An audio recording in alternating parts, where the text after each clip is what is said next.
food was central to health.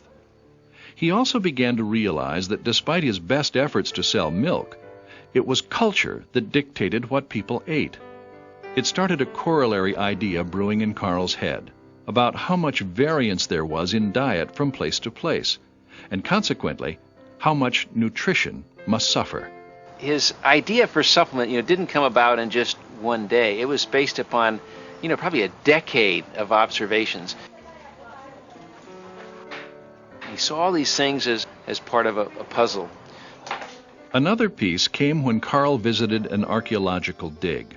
There were indications that the Chinese from 2,000 years ago were large and very healthy. Their diet had been filled with whole grains and likely calcium. As he looked at the nearby residents, presumably the descendants, he saw that they were in rather poor health. He suspected that somehow their diet had changed over the years. Chinese medicine counted on the local herbalist to put the body back into balance, yin and yang. Modern Chinese do the same thing. Carl took notice of herbalist practices, in part because it was so counter to Western medical thinking, where all diseases were thought to come from germs or poisons. The Chinese ideas, by contrast, had to do with putting something back into the body that was missing from the diet. My father suddenly had an idea, and he said, aha, the Chinese kind of approach this with this herbal approach. He said, maybe there's really something to this. 1, 2, 3, 4, 5, 6, How many? 10. 10 herbs. Yeah. Can she tell us what those 10 are? Yeah. 然後解釋下，呢啲應該嘢係呢種啦。菌藻類有 Some kind of a mushroom. some kind of dry mushroom. Mushroom looks like. When we went through the herbal shop this morning, it was very clear to me. You could see where he was beginning to get some of his ideas. And again, looking at it from a scientific basis, having blends of plant concentrates and blends of other materials that you could add to the diet made a lot of sense to him. It dovetailed perfectly with observations he had made that the Chinese in rural areas were vigorous and strong, but in urban areas seemed much more prone to illness. Rural Chinese had been mainly plant-based in diet. Now they had moved to the cities, ate more meat, processed foods, and salt. Carl had observed health problems not only in China, but also back in the United States. There in 1924, his father had both legs amputated as a result of arterial sclerosis.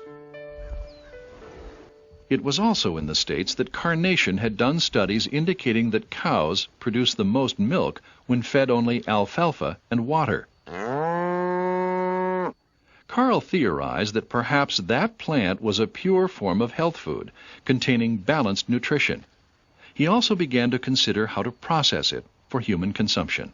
His whole concept was that maybe he could develop a supplement made from plant materials to help bring the diet back into balance. Not only the plant materials, but it was the minerals that were in things like milk and oils that you'd find in fish and other types of oil products. This was in the early 1920s, and Renborg was dipping into fairly uncharted waters. Even the word vitamin was new.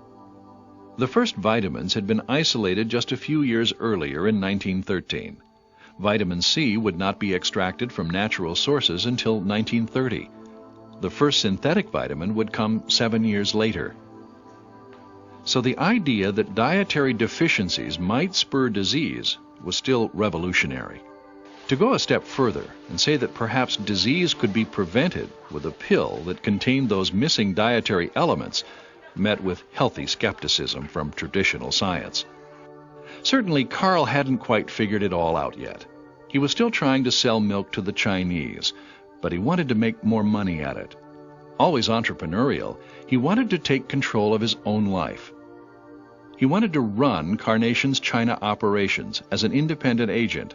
As a separate business entity, Carl envisioned being the exclusive distributor of Carnation milk products.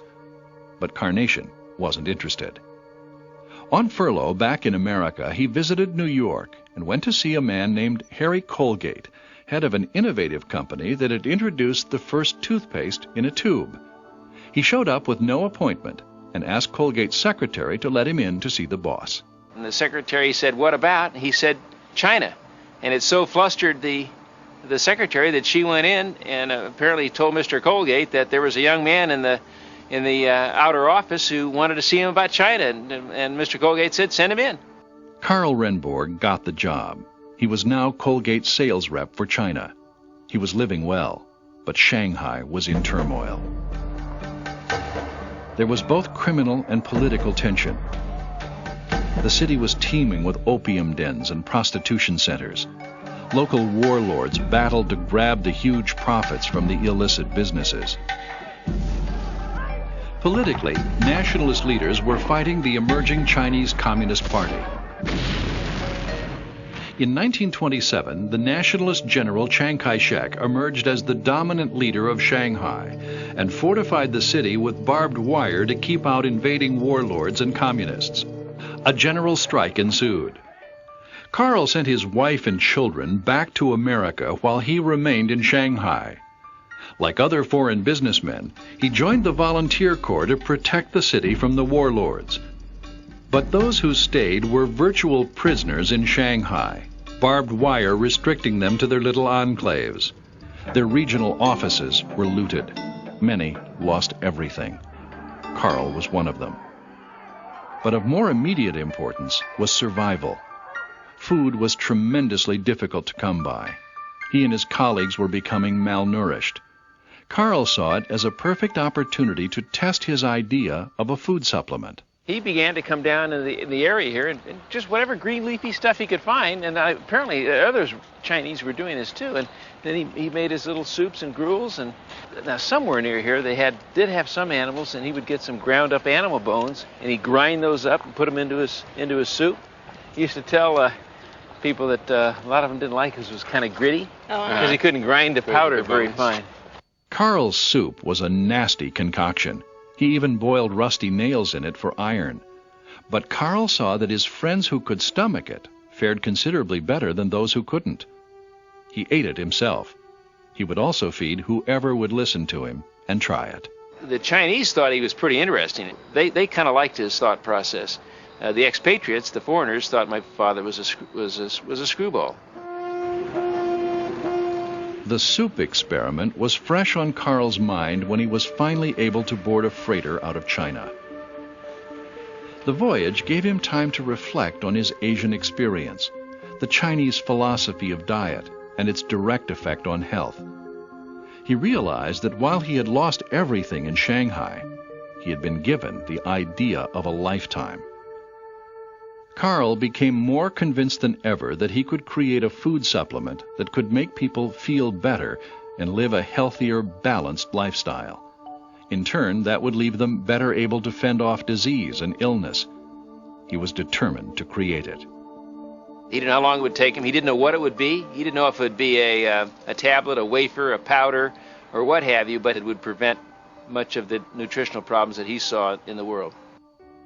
Those were lofty plans for Karl when he landed in California in 1927. He was 40 years old, and yet his life was just getting focused. And as Karl would love to recount years later, he had only $24 in his pocket.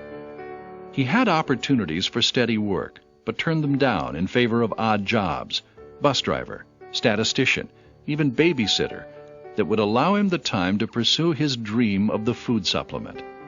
It made things hard on his marriage. Living with Karl was living on the edge, and his wife wasn't cut out for it. She basically left him, because she didn't think he was going to ever make anything of himself pursuing this crazy idea. So I think they parted on very, acrimonious terms, and there was never any discussion of his first wife in my house, in our household. He threw himself into his work, tinkering with alfalfa, watercress, and even parsley extracts. Karl thought beyond just the ingredients to the process of collecting them. He invented a scythe which would cut alfalfa plants so that they dropped into a specially designed basket. With this device, the plants never hit the ground and didn't have to be rinsed off. Karl was one of the first scientists to consider that washing plants might rob them of nutrients.